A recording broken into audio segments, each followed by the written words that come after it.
Hello बच्चों, आइए प्रश्न को देखते हैं। एक पासे को 7 बार उछालने पर तथ्यतः 2 बार 5 आने की प्रायिकता ज्ञात कीजिए।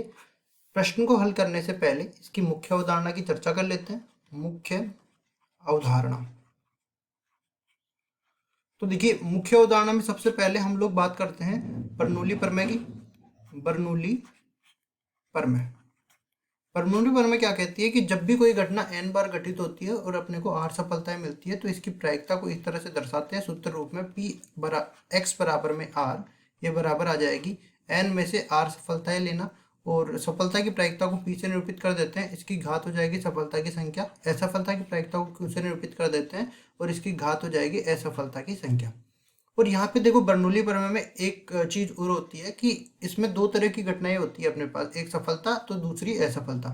मतलब कि सफलता की प्रायिकता और असफलता की प्रायिकता का योग करें तो वो 1 के बराबर आ जाता है। अब देखो, ये n का मतलब क्या होता है, ये कुल घटनाओं की संख्या को बताता है, कुल घटनाएं।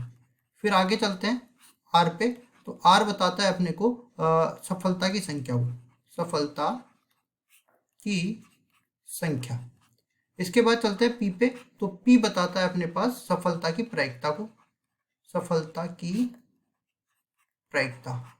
और ये जो बचा हुआ है क्यों, ये अपने को बताता है असफलता की प्रायिकता, असफलता की प्रायिकता। तो इसमें देखो, आगे चलते हैं और सवाल को हल करते हैं। सवाल में हमें बोला है कि एक पासे को उछाल रहे हैं, मतलब एक पासे पर सबसे पहले तो प्रतिदय समष्टि की मैं बात कर रहा हूँ। तो प्रतिदय समष्टि में पासे पर 6 फलक होते हैं, उनपे ये 6 संख्याएं अंकित होती है, 1 2 3 4 5 6। प्रतिदय समष्टि में अवयव की मैं बात करूं तो ये बराबर हो जाता है 6 के। फिर देखो, यहाँ पे मैं सफलता की प्रायिकता की बात करता हूँ, तो यहाँ पे 5 आना सफलता बोल रहा है, तो P बराबर 5 आने की प्रायिकता, 5 आने की प्रायिकता। तो ये किसके बराबर हो जाएगा, देखो यहाँ पे 5 आना मतलब अनुकूल परिणाम केवल एक ही है और कुल परिणाम 6 है, तो यहाँ से आ जाएगा 1/6। फिर मैं असफलता की प्रायिकता की बात करूं तो यहाँ मैं लिखूंगा 5 नहीं आने की प्रायिकता, 5 नहीं आने की प्रायिकता। तो ये किसके बराबर हो जाएगी, ये बराबर हो जाएगी, देखो या तो कर दो कि सफलता की प्रायिकता और असफलता की प्रायिकता का योग 1 के बराबर है, तो 1 - 1/6 करेंगे तो ये 5/6 के बराबर आ जाएगा। या फिर ऐसे भी कर सकते हो कि अनुकूल परिणाम इसमें 5 है और कुल परिणाम इसमें 6 है, तो सब प्रायिकता हो जाएगी 5/6।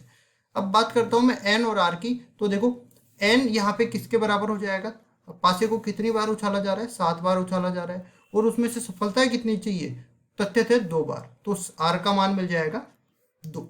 अब केवल सूत्र में इसका मान रखना है और हमें प्रायिकता का मान निकालना है। तो यहाँ से देखिए कितनी बार, 7 बार उछाल रहा है, 2 बार हमें सफलताएं चाहिए। सफलता की प्रायिकता 1/6 के बराबर है, इसकी सफलता की प्रायिकता, इसकी घात हो जाएगी सफलता की संख्या 2, और असफलता की प्रायिकता 5/6 के बराबर है और इसकी घात किसके बराबर हो जाएगी, 5 के बराबर। और ये किसकी प्रायिकता निकाल रहे हैं, पी एक्स बराबर में 2 की प्रायिकता हम लोग निकाल रहे हैं। इसको आगे हल करने के लिए हमें एनसीआर क्या होता है ये पता होना चाहिए, मतलब एन वस्तुओं में से आर वस्तुओं के चयन के तरीके ये व्यक्त करता है। तो इसका एक सूत्र होता है फैक्टोरियल एन बटा में फैक्टोरियल आर गुणा में फैक्टोरियल एन माइनस में आर। यहाँ पे फैक्टोरियल एन बताता है क्रम गुणित एन को, मतलब एन और एन से छोटे सारे के सारे जो धनात्मक पूर्णांक आते हैं उनका गुणनफल, ये एन फैक्टोरियल दर्शाता है। इस सूत्र का उपयोग करते हुए हम 7c2 का मान निकाल सकते हैं। कैसे निकालेंगे, फैक्टोरियल 7 बटा में फैक्टोरियल 2 गुणा में फैक्टोरियल 7 - 2 5 फैक्टोरियल के बराबर हो जाएगा।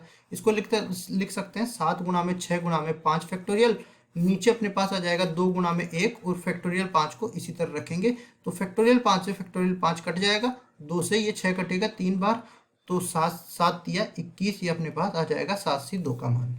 अब केवल सूत्र में इसका मान रखना है, तो देखो यहाँ पे पी एक्स बराबर में 2, ये बराबर हो जाएगा, इसका मान 21 आ जाएगा। और ये देखो 6 की घात यहाँ पे 2 है, यहाँ पे 5 है, टोटल मिला के 6 की घात कितनी बन जाएगी, 7 के बराबर बन जाएगी। तो इसको लिखेंगे गुणा में 5 की घात, तो ऊपर बनेगी किसके बराबर, 5 के बराबर, और 6 की घात बनेगी 7 के बराबर। इसके आगे हम लोग इसको हल करना चाहे तो देखो कुछ इस तरह से हल कर सकते हैं। इसमें ऊपर भी 3 का भाग जा रहा है, इसमें भी 3 का भाग जा रहा है, तो लिखेंगे इसको 21/6 गुणा में 5, 5 की घात 5 और ये 6 की घात 6, इस तरह से बन जाएगा। और क्या लिख सकते हैं इसको, देखो यहाँ पे कटेगा ये तो 3 से कटेगा 7 बार और ये 3 से कटेगा 2 बार। तो कुल मिला के अपने पास 1/6 और बार ले ले तो 7/12 तो ये बन जाएगा, गुणा में 5/6 इस पूरे की घात 5 के बराबर ये आ जाएगा। किसकी प्रायिकता है ये?